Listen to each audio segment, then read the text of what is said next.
friends and neighbors. My parents always tell me to be quiet when I'm playing outside with my friends, so that we don't disturb the neighbors. Being polite is one way to be a responsible neighbor, but there are many more ways. Good neighbors respect their neighbor's property. They communicate by sharing important information about their community. And they show their neighbors that they appreciate or care for them by offering them help when they need it. You need any help? Sure. Come on over. Good neighbors don't make demands of their neighbors, but they may firmly request things. I have a huge favor to ask you. Okay. My son Jackson is petrified of your dog. He thinks he is ferocious. Do you think the next time you're out walking him, you could just walk him on the leash? Sure, yeah. Good neighbors make good friends. Are you a good neighbor? This week you will learn how friends and neighbors communicate with each other, All right, girls. Thanks a lot for your help each other, You're welcome. and respect each other. How can you be a responsible friend and neighbor? That's a great question to ask one another. How can we be responsible friends and neighbors?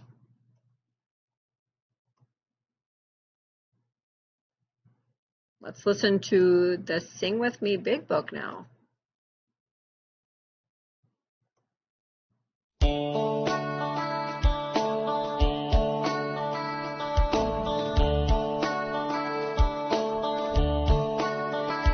If you have some friends that you appreciate, never miss a chance to say that they are great.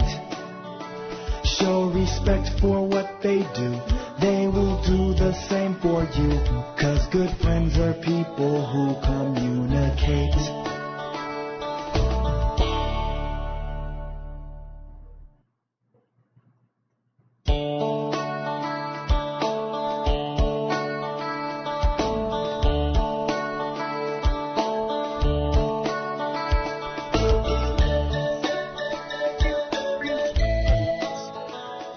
Never miss a chance to say that they're great.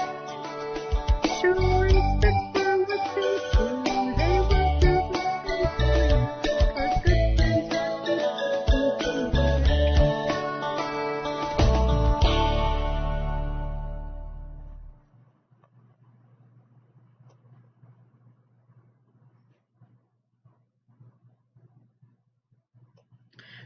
Let's look at our spelling cards. This is a phone.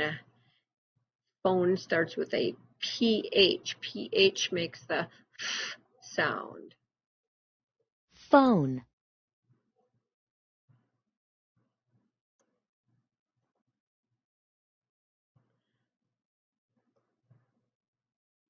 G. Laugh. You don't hear the G sound. You hear the F. GH says a F sound.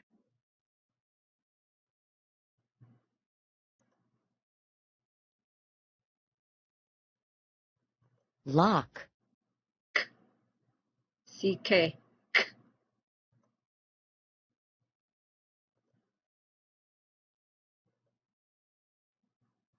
Swing. Ing. Swing.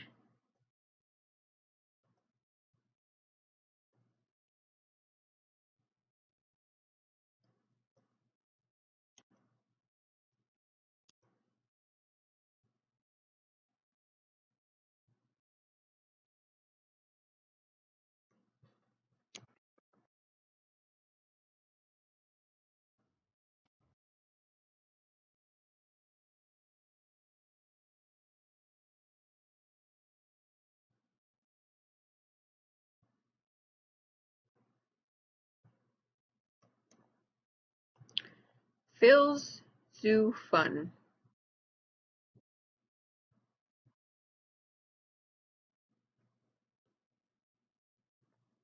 We have PH, GH, CK, NG, G.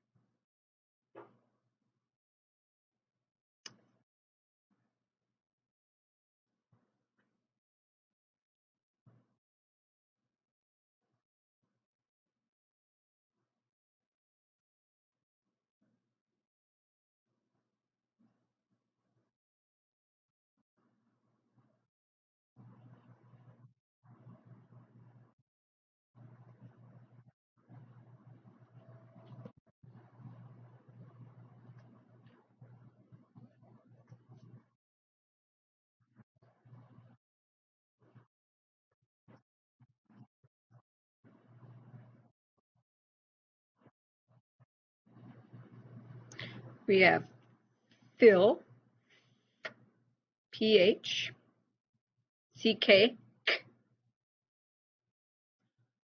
NG, G.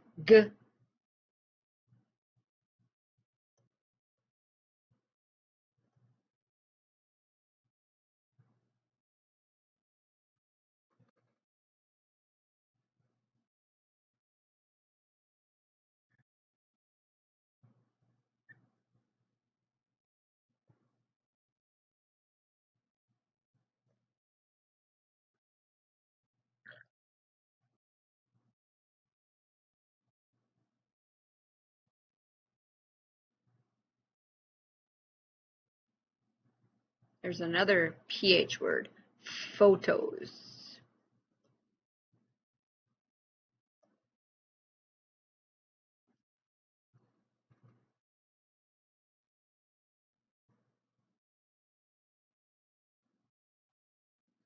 Do you see this word signs? You don't hear the G in there. You don't hear scanines. It's just signs.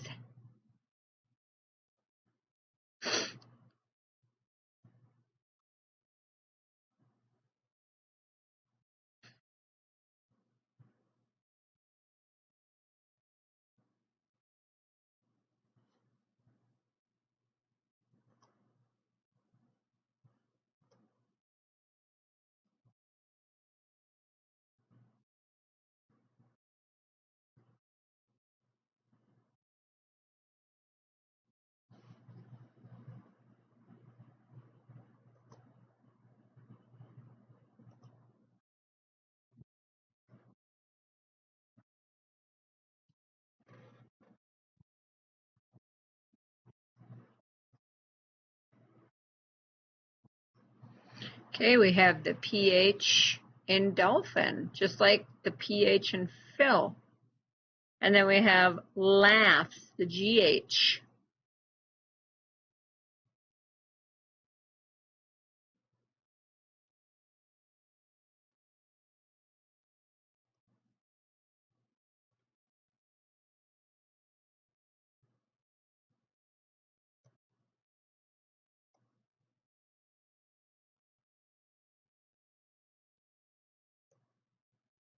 Knowing the parts of a story helps you understand the story better.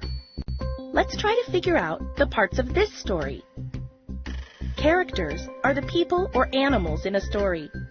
Characters can be real or make-believe. We learn about the characters by what the author tells about them and by what the characters think, say, and do.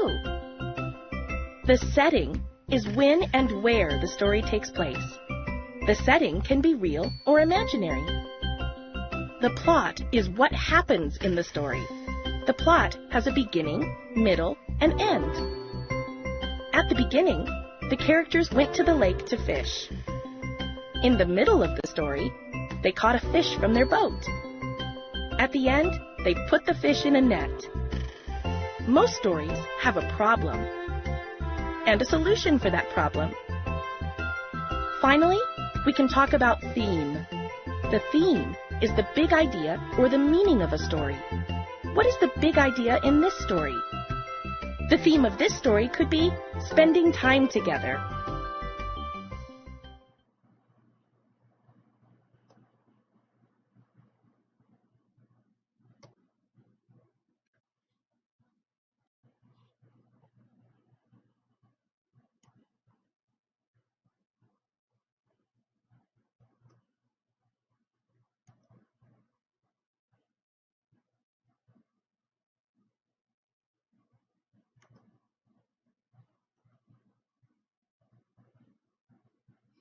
Okay, we are going to go in our reading books. Get your reading books out.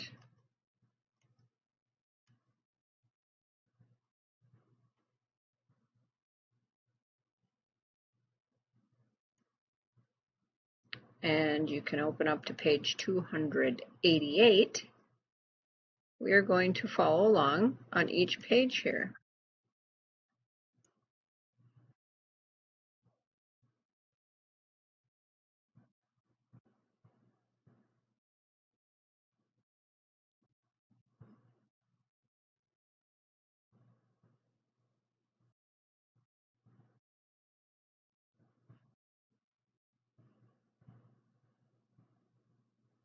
In these pictures, I can see people are helping each other.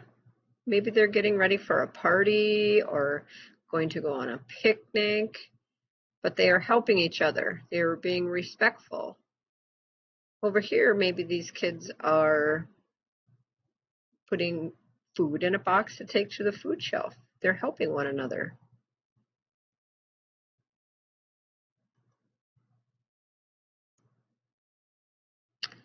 This lady on the horse is someone in our community that could be protecting us. Her responsibility is to keep people safe.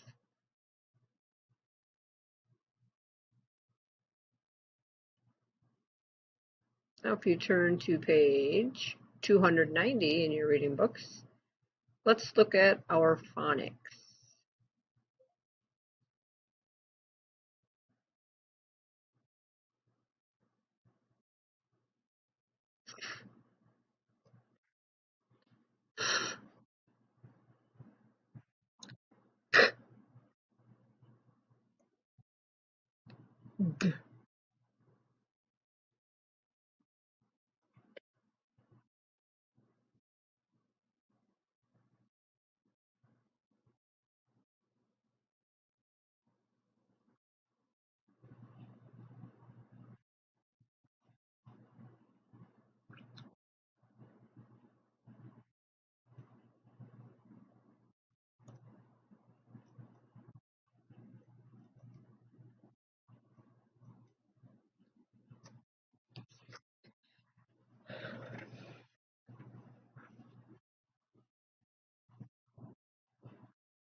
Now you reread the sentences. Read each sentence.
Now you should go back up and reread.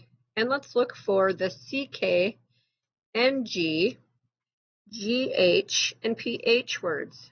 So like in paragraph 1, we have Zach with a CK, sing with a NG, songs, pick, songs again, laugh. We have phone, laughter, bring, stacks, songs again, phrases. Now go through and look for the words that have the CK, the NG, the PH, and GH.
This is what you can do. You can read this story and then retell it to your brother or sister, mom or dad, maybe a grandpa or grandma, or if you're at a daycare, tell it to your daycare provider.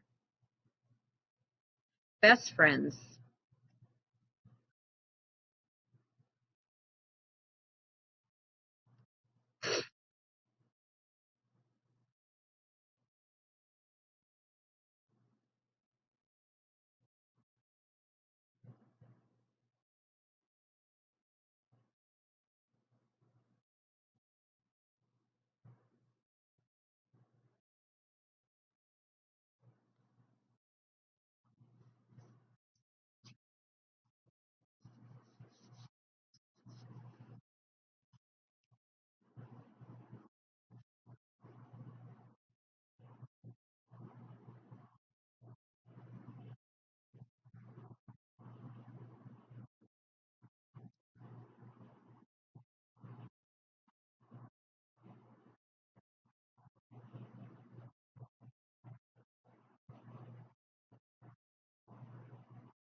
I like the words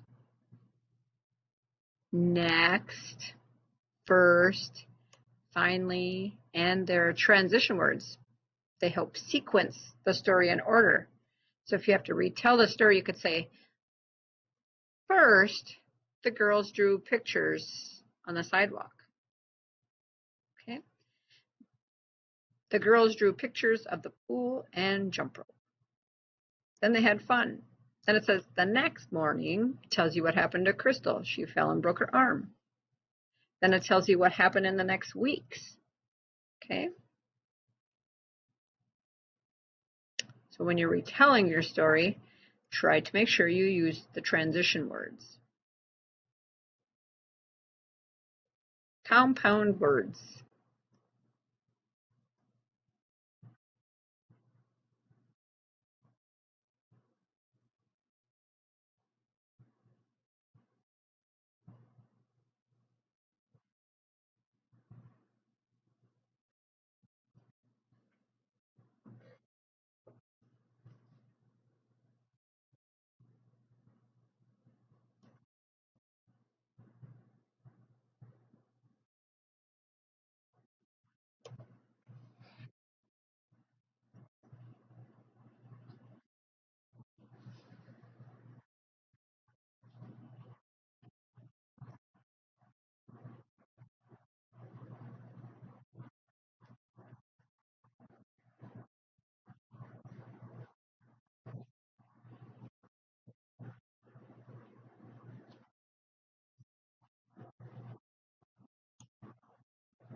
Boris and Chloris.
after you've read the story, Boris and Cloris, think about this.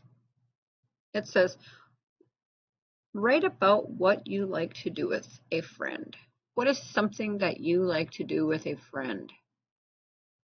Write it down and then share it with someone.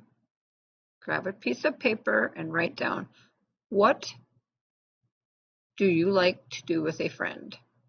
You could probably start this writing like, some things that I like to do with my friend are, and then give me 3 good sentences on things that you like to do with your friend.